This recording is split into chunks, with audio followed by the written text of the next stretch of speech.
Bonjour à tous. Donc, dans le cadre de mon cours de démarche en intégration des sciences humaines au Cégep Garneau, chaque étudiant a dû faire un mémoire sur un sujet varié. Par contre, la caractéristique de mon cours, il est un peu spécial, c'est qu'il fallait que notre sujet porte sur le Sénégal. Donc, en fait, c'est dans cette optique-là que je décide de prendre comme sujet comment expliquer que les tensions entre le Sénégal et la Mauritanie aient mené à l'éclatement du conflit sénégalo-mauritanien. En fait, j'ai choisi de prendre cette question-là pour la bonne raison que c'est un conflit qui est très méconnu en fait du public général. Toutefois, c'est également un conflit qui a grandement marqué les deux pays. En effet, ce conflit a été d'une violence incroyable et a amené aussi également plusieurs restructurations à la suite des enfants. Donc, tout d'abord, à la fin de la période coloniale, en Mauritanie et au Sénégal en 1960, de nombreuses tensions sur la gestion des champs interdépendants sont apparues. En effet, puisque la France ne gérait plus l'organisation des deux pays et qu'ils partageaient désormais des intérêts politiques, économiques et territoriaux différents, il n'est pas étonnant d'apprendre que l'équilibre entre les deux pays soit devenu fondamentalement fragile. Suite à son indépendance, la Mauritanie tente de plus en plus de s'affirmer comme un pays à part.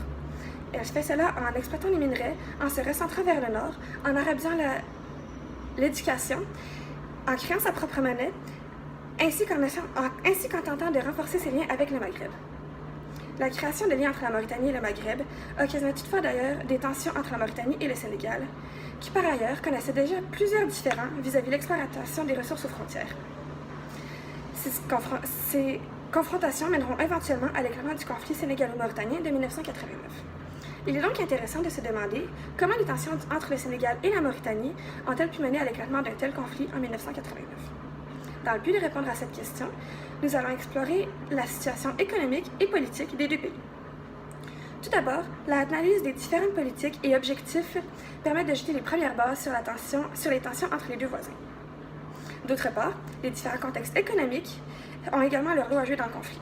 En effet, on ne pourrait faire une analyse complète des déclencheurs sans parler des contextes économiques difficiles dans les deux pays. Tout d'abord, cela fait des siècles que les Mauritaniens et les Sénégalais traversent de part et d'autre du fleuve pour y habiter. En général, leur arrivée n'est pas spécialement la bienvenue, mais elle reste tout de même tolérée. Une certaine rivalité existait déjà entre les deux pays bien avant l'époque coloniale à cause de la rivalité pour les ressources, leur possession et leur exploitation. Les ressources étant maigres, la rivalité était d'autant plus intense. La frontière est donc l'endroit où la situation est le plus tendue puisqu'il est un lieu de migration, d'échange et d'affrontement. Toutefois, l'arrivée massive des colons et la réorganisation imposée du territoire n'ont pas aidé à la situation. Au XVIIe et au XVIIIe siècle, le fleuve devient d'ailleurs un axe de passage important pour les colons et le trafic d'esclaves se faisant dans cette région devient un élément clé dans la désorganisation des deux pays. La présence maure domine économiquement grâce à leur commerce de la gomme. D'ailleurs, en Mauritanie, de 1673 à 1677, durant la guerre des marabouts, avait lieu une réorganisation économique dans le pays qui s'opposait dorénavant à la traite d'esclaves, toutefois en continuant de développer les comptoirs. Ces comptoirs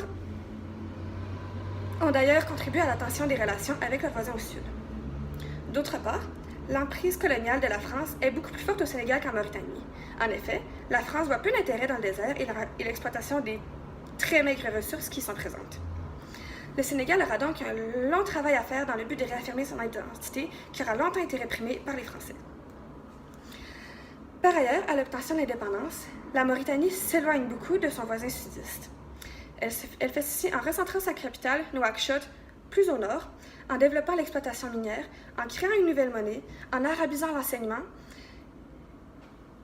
et également en renforçant ses liens avec les Maghreb. Dans un ordre d'idée semblable, à la veille de l'indépendance, le futur président sénégalais Léopold Sédar Senghor dépose au congrès constitutif du Parti de la Fédération africaine un projet pour la réaffirmation de la négritude. La négritude, en fait, consiste à l'ensemble des valeurs, des traditions et de la culture du monde noir, qui avait longtemps été réprimée justement par les Français. Il explique d'ailleurs comment il voit le rôle du socialisme dans le développement de l'Afrique. Il voit mal la place du capitalisme et des luttes de classe dans les idéaux africains. En effet, il préfère voir un futur où il y a conciliation et unanimité. Bien que le président mort ne soit pas en désaccord avec Senghor sur ce point, il voit quand même la gestion de son propre pays. La première discipline sous laquelle le conflit s'est réalisé est la discipline politique. En effet, comme dans la plupart des conflits, il serait difficile d'aborder et de faire une analyse complète du conflit sans parler des tensions politiques. Depuis l'acquisition de leur indépendance, les deux pays ont de la difficulté à trouver des terrains d'entente. D'autre part, chacun possède également un contexte politique difficile et instable. Par ailleurs, aucun des deux pays n'avait un très grand pouvoir de décision sur son propre territoire avant le retrait de la France. Cela a donc emmené à plusieurs restructurations de part et d'autre qui n'ont pas toujours fait l'unanimité chez les citoyens.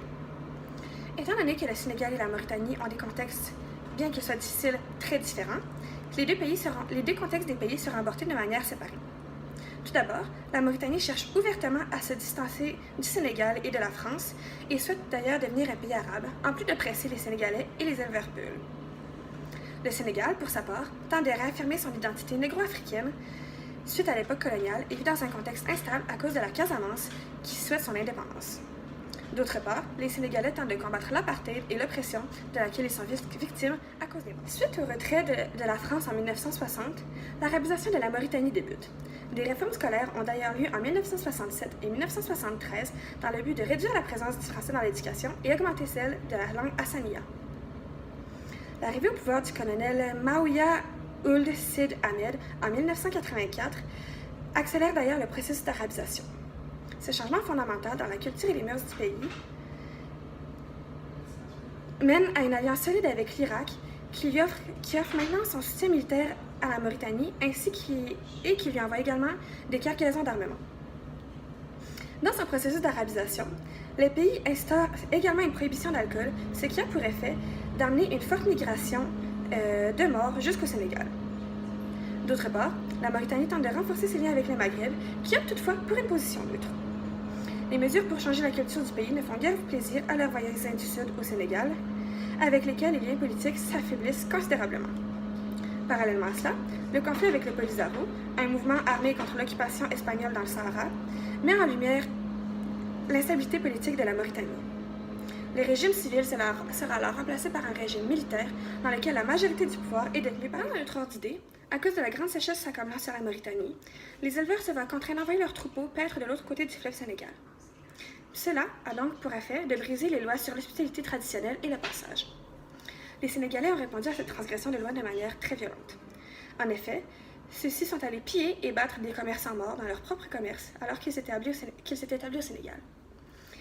Ces représailles ont été très violentes. En effet, on parle ici d'enfants égorgés, de femmes éventrées, de corps sans tête, d'hommes mutilés. Dans un autre ordre d'idée, à cause des grandes sécheresses s'accablant sur la Mauritanie, les éleveurs se voient contraints d'envoyer leurs troupeaux, pour des questions de survie, de l'autre côté du fleuve Sénégal, brisant ainsi les traités sur l'hospitalité traditionnelle et le passage.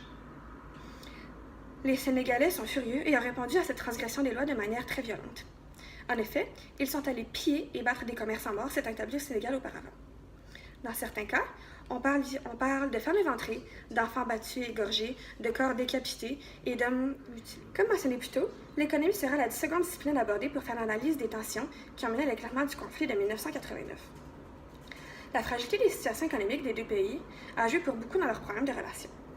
Toutefois, dans le contexte du conflit sénégalo-mauritanien, il est difficile de dissocier la question économique de l'agriculture.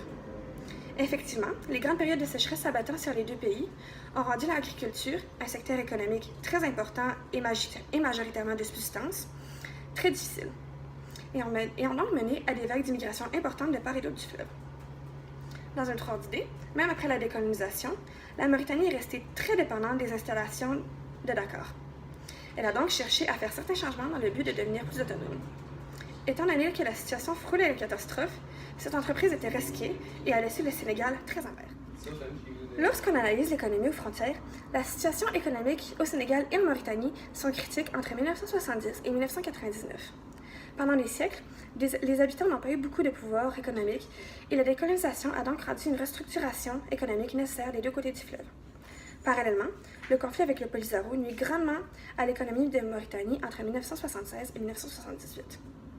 Cette guerre, qui a notamment mené au renversement du gouvernement, a également coûté à la Mauritanie entre 30 et 40% de son budget national entre 1975 et 1979.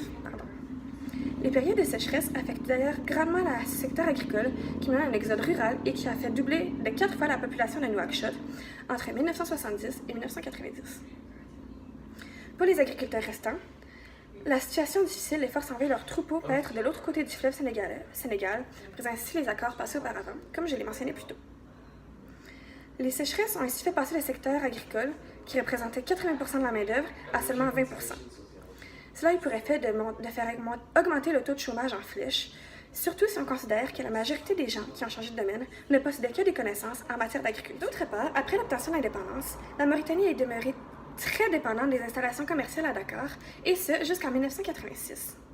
Dans le but d'acquérir une plus grande autonomie, la Mauritanie construit donc des installations portuaires dans sa capitale, ce qui permet de devenir un compétiteur économique avec le Sénégal pour l'approvisionnement du Mali. Cette nouvelle compétition engendre naturellement des tensions avec le Sénégal, qui n'apprécie guère voir deux de ses alliés économiques s'éloigner. Cependant, ces installations ainsi que l'exode rural ont eu pour conséquence une forte immigration de spécialistes de d'autres pays. En effet, bien que la Mauritanie se trouve dans une situation de crise économique, la situation reste quand même nettement meilleure, les emplois sont plus stables et mieux rémunérés qu'ailleurs en Afrique. Cette nouvelle main-d'œuvre représente d'ailleurs 10% de la population dans la capitale et travaille majoritairement dans les services. Le Sénégal, de son côté, se trouve aussi dans une situation très précaire. Les sécheresses à partir de 1970 provoquent un exode rural massif qui fait remonter le taux de chômage en flèche. La Banque mondiale estime d'ailleurs que le Sénégal a vécu au-dessus de ses moyens financiers durant plusieurs années. Or, dans l'objectif de contrer la situation, le président Léopold Sédar Senghor instaure un plan sur 5 ans de réhabilitation économique pour ainsi recevoir l'aide des fonds monétaires internationaux et ainsi éviter la faillite qu'il frôle. Pour ce même objectif, son successeur Abdoulaye Wade, en 1985, souhaite diminuer les importations de riz afin de stimuler la production. Il augmente donc le prix de cette denrée de 23% versus une augmentation des salaires moyens de seulement 5%. Ce changement a des répercussions catastrophiques dans le quotidien de plusieurs secteurs. Pour stimuler son économie, le président fait plusieurs changements dans la gestion du pays et de différents secteurs économiques. Dans ces changements, il décide de miser principalement sur l'agriculture, la pêche, les minerais et le tourisme. Ce changement dans la structure économique n'a pas été accueilli avec joie par les citoyens. Toutefois, à cause de la famine qui s'abattait sur le pays, ceux-ci n'ont pas été en mesure de provoquer des manifestations et de faire voir leur mécontentement. De plus, M. Sédar Senghor décide en 1987 d'implanter une nouvelle loi en ce qui concerne la privatisation des entreprises. Par cette loi, il se délaisse de la charge de 145 sur 150 des secteurs économiques du pays. Il garde sous son aile l'eau, la communication, la culture, l'énergie et les minerais. Cette baisse de l'engagement du gouvernement dans l'économie nationale a inévitablement mené à d'autres faillites. De plus, ça a eu pour conséquence de bloquer les échanges commerciaux entre la Mauritanie et le Sénégal en janvier 1989, donc quelques mois seulement avant l'éclatement du conflit. La situation précaire dans laquelle se retrouve dorénavant le Sénégal mène au développement de commerces morts spécialisés dans la vente au détail et à crédit. Ces commerces sont des commerces gérés par les morts, qui sont en fait des commerces spécialisés, ouverts 24 heures sur 24, qui vendent le sucre au cube, l'huile à la cuillère. C'est vraiment en fait des magasins faits pour des situations presque catastrophiques, en fait, comme la situation dans laquelle le Sénégal se trouvait à ce moment-ci. Ces types de magasins avaient déjà commencé à apparaître au Sénégal un peu avant l'époque coloniale, alors que le besoin se faisait sentir. Toutefois, malheureusement, ces magasins sont aussi les premières victimes du pillage lorsque les agriculteurs morts ont fait passer leurs troupeaux de l'autre côté du fleuve Sénégal. En effet, lors de la traversée et ainsi du bris d'accord, la population sénégalaise s'est lancée dans un pillage massif et une chasse à l'homme de mort. Un massacre a eu lieu dans les quartiers les plus démunis, où les morts étaient reconnus par leur habillement, leur couleur de peau ou leur activité. La situation dégénère, et on comprend ici qu'il y a prise d'otages, lynchage, femmes éventrées, hommes démembrés, corps décapités et encore plus. En définitive, le conflit sénégalo-mauritanien fut une réelle tragédie, et ce, malgré sa courte durée. En somme, plus de 60 000 morts se sont réfugiés au Sénégal et au Mali pour fuir les hostilités. Toutefois, la fin de ce conflit a permis à plus de 35 000 d'entre eux de retourner dans leur terre natale. La violence qui eut lieu est sans comparable, surtout si l'on considère que c'est la grande majorité, les citoyens et les civils, qui ont payé au prix de leur vie le conflit. Les relations entre les deux pays étaient déjà très instables avant l'arrivée des colons français, et ce, à cause du désir de chacun de pouvoir exploiter les maigres ressources présentes des deux bords. La colonisation eut de grandes répercussions sur les deux pays, et ce, même après l'obtention de l'indépendance. Bien que le Sénégal et la Mauritanie aient été fortement marqués par l'époque coloniale, il va sans dire que c'est le Sénégal qui a payé le plus grand prix. Effectivement, la France avait réprimé leur identité africaine durant des siècles et avait géré sa colonie avec insouciance, la laissant ainsi avec une politique désorganisée dans un gouffre économique. De plus, il fallait pour la population sénégalaise redéfinir leur identité africaine ainsi que bâtir une identité et une culture commune et représentative de leurs idéaux. La situation politique de chaque pays était déjà difficile et la réorganisation de celle-ci ne s'est pas faite sans laisser un goût amer chez les deux voisins. En effet, l'arabisation de la Mauritanie et sa nouvelle alliance avec l'Irak, ainsi que la discrimination systématique des Sénégalais dans l'obtention des emplois pour l'État en Mauritanie, n'a guèrement aidé à apaiser la situation. Le Sénégal, de son côté, devait gérer une crise indépendantiste de la part de la Casamance, une crise qui dure encore à ce jour. À ce contexte, on ajoute les difficultés liées à l'oppression de leurs voisins du Nord et les transgressions des lois pour les troupeaux. Ces conflits mèneront éventuellement à l'entremêlement des deux pays et donc à de fortes tensions.